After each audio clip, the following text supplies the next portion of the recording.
Hola y bienvenidos a The Global Conversation. Me acompaña Axel van Trotzenborg, director gerente del Banco Mundial, que está en Bruselas para hablar sobre la COVID y sobre un nuevo informe del Banco Mundial que muestra que el cambio climático podría forzar a más de 200 millones de personas a migrar hasta 2050. Gracias por ser nuestro invitado. Primero hablemos de esos nuevos datos sobre el cambio climático y el impacto que está teniendo, por supuesto, en Europa. Este verano vimos las inundaciones aquí en Bélgica y los devastadores incendios en Grecia, que tuvieron un impacto devastador en vidas y medios de subsistencia. ¿Qué más puede hacer Europa para prevenir estos futuros desastres? Bueno, Europa puede hacer más, pero en realidad el mundo entero necesita hacer más. Lo que estamos tratando de mostrar en nuestros informes es que se trata de una responsabilidad global, un desafío global y requerirá soluciones globales. Si miramos, por ejemplo, las emisiones que provienen de las plantas de carbón, este es esencialmente un problema asiático. Por lo tanto, necesitaremos coordinar no solo las actividades en Europa, sino también en otras partes, Asia y las Américas. Cuando dice la palabra global me viene a la mente la COP26. ¿Cómo ayudará el Banco Mundial a los países más pobres con la transición climática? Y sé que antes de esta reunión en Glasgow ha habido mucha presión para que intensifique las finanzas.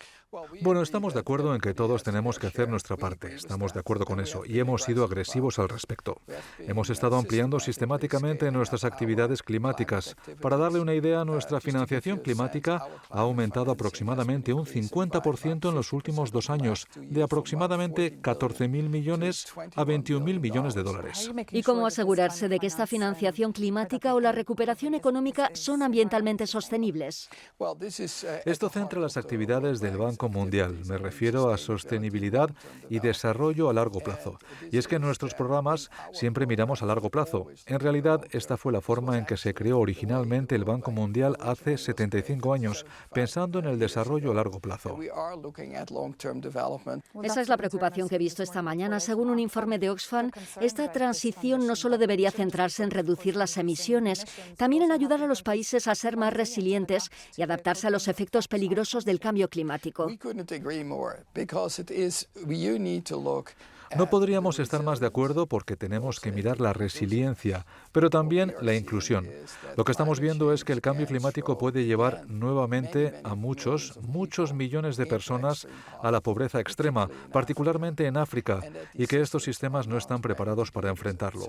Así que esa es la razón por la que no podemos considerar una inversión aislada. Hay que plantearse, ¿es resiliente pero también inclusivo? Y en ese informe también hoy Oxfam dice que los países pobres podrían enfrentarse a un déficit de 79.000 millones de dólares en 6 años en la financiación climática, bastante preocupante. Bueno, creo que por desgracia muchos de los países más pobres se enfrentan a déficits. Esto es evidente en este momento con la crisis de la COVID. Además de esto, hay una crisis climática. También hay crisis locales como la crisis de las langostas. Esta es también la razón por la que el banco ha dado un paso al frente de manera muy agresiva en nuestra ayuda, particularmente a África. Nuestra ayuda a África el año pasado fue de unos 30.000 millones de dólares, de los cuales 10.000 millones fueron subvenciones. Y se necesita más.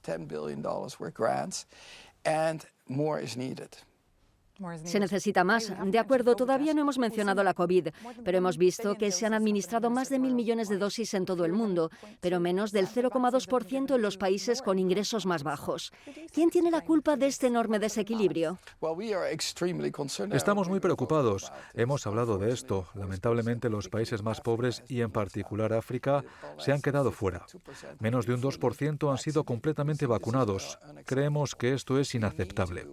Tenemos que hacer más. Los objetivos establecidos por la Unión Africana son vacunar al 40% de la población antes de finales de año.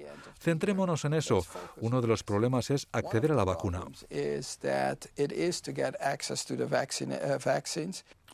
Eso es lo que quería preguntarle. Quizás le decepcionó el discurso sobre el estado de la Unión de la presidenta de la Comisión Europea la semana pasada, cuando dijo que la UE prometería 200 millones más de vacunas a COVAX para los países más pobres. Pero supongo que la verdadera pregunta es, ¿no es posible suspender los derechos de propiedad intelectual?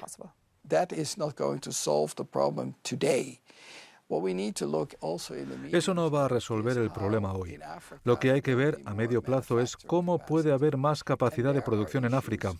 Y hay cuestiones sobre cómo se hace eso, licencias, derechos de propiedad intelectual, las posibilidades de importación o las restricciones a la exportación impuestas por los países industrializados, que podrían ser limitaciones. Todas esas cosas deben discutirse, pero ese es un problema a medio plazo.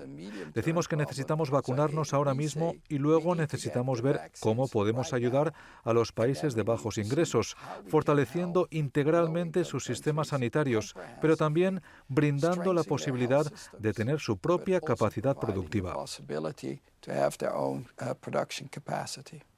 Insisten que es un problema global que necesita una respuesta global, pero si miramos a las naciones ricas, la UE incluida, están bloqueando una propuesta de la OMC que anularía los monopolios de las empresas farmacéuticas, lo que podría aumentar la producción, el acceso a las vacunas que salvan vidas y asegurar el acceso a los países pobres. ¿Cree que los gobiernos anteponen los beneficios a las personas? No, I think that they have all the countries have their own interest. No, creo que todos los países tienen sus propios intereses. Creo que ahora mismo hay tantos temas que podemos discutir sobre las vacunas que potencialmente podríamos perder de vista lo que importa hoy, y hoy es el acceso. Y hoy hay vacunas y hay dosis disponibles que no llegan a los países más pobres. Y nuestro objetivo es lograr eso primero. Y estamos de acuerdo en que tenemos que analizar los demás temas después. Pero si discutimos todo al mismo tiempo en las negociaciones internacionales, el resultado es que todo se retrasa. Y básicamente fallaremos a las personas en África para que se les proporcionen las vacunas que merecen tan desesperadamente.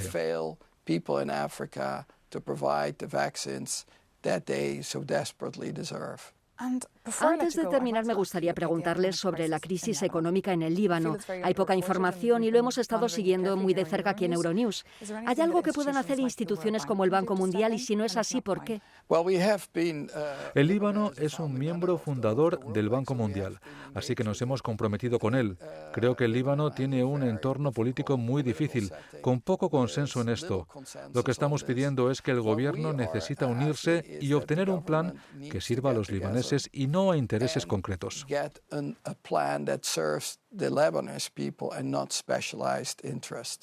Axel van Troostenberg, Managing Director there of the World Bank. Thank you so much for being my guest. Thank you for having me.